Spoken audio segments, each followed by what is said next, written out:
पता है इस दुनिया में सबसे कीमती चीज़ क्या है?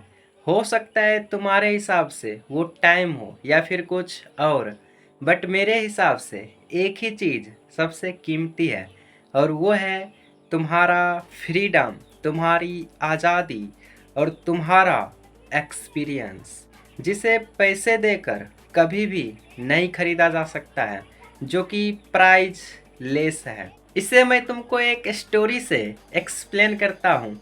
मैं हाल फिलहाल में एक मूवी देख रहा था जो कि बहुत ही पुरानी है और शायद तुम लोगों ने भी देखा होगा, जिसका लिंक तुम्हें नीचे मिल जाएगा। इस मूवी में एक लड़की होती है जो कि इंडिया से इटली में रहती है, क्योंकि उसके पिता एक बहुत बड़े बिजनेसमैन थे। उसके पास बहुत सारा पैसा था, पर उस लड़की के पास फिर भी फ्रीडम नहीं था, क्योंकि उस लड़के के पास हर वक्त सिक्योरिटी गार्ड हमेशा रहता था। इसलिए वो लड़की कभी भी इधर उधर घूम फिर नहीं सकती थी। इसलिए एक दिन वो अपने पिता के पास जाती है और कहती है, मुझे घूमने के लिए फ्रीडम चाहिए। पर उसके पिता कहते हैं, मैं तुम्हें अकेले नहीं छोड़ सकता हूँ, क्योंकि मेरे पास बहुत सारे दुश्मन है जो तुम पे अटैक कर सकते हैं। इसलिए एक दिन वो लड़की सोची, मैं घर से ही भाग जाती हूँ। और उसने मौका मिलते ही, जब उसके पिता दूसरे कंट्री ट्रैवल करने चले गए, तो मौका मिलते ही वो घर से निकल गई। उसका जो एक सिक्योरिटी गार्ड था वो उस लड़की से मिल गया थोड़ी देर के लिए, बट वो सिक्योरिटी गार्ड बहुत ही चालाक था। तो वो लड़की चल तो गई, लेकिन वो सिक्योरिटी गार्ड उस लड़की से अंदर ही अंदर जलता था। इसलिए उस लड़की को मरवाने के लिए उसके पीछे गुंडे लगा दिए।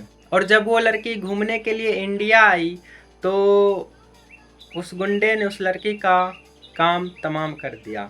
बट वो लड़की मरी नहीं थी, वो कोमा में चल गई थी। इसलिए उसका जो आत्मा होता है वो फिर से इटली पहुंच गई। तब इंडिया से एक जाता है लड़का, तो वहाँ पर उस लड़के को वो आत्मा दिखती है। सिर्फ और सिर्फ उस लड़के को ही उस लड़की का आत्मा दिखता है और किसी को नहीं। इसलिए वो लड़की उस लड़के के साथ बातें करती है और उसके बाद इंडिया चली आती है। उसके बाद जब वो लड़की की आत्मा उस लड़के के साथ इंडिया आती है, तब उसके बाद वो लड़का उसकी बॉडी को देखकर हॉस्पिटल में हैरान हो जाता है।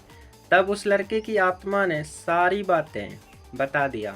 उसके बाद और भी थोड़ी बहुत प्रॉब्लम्स, स्टोरी क्लाइमैक्स और भी होता है, जो कि तुम जाके देख सकते हो।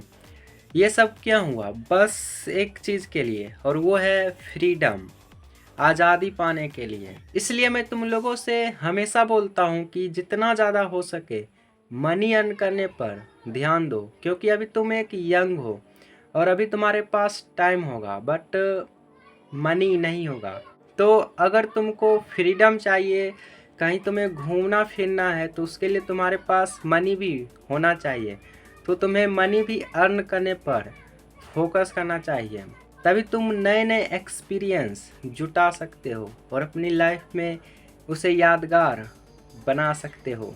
तो आई होप मैं तुम लोगों को समझा पाया कि टाइम से भी कीमती चीज़ कुछ है, और वो है फ्रीडम, जो कि अभी तुम्हारे पास नहीं होगा बिकॉज ऑफ मनी।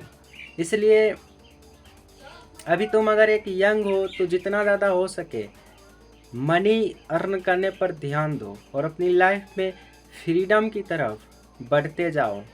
तो इसी के साथ मिलता हूँ नेक्स्ट वीडियो में। थैंक्स।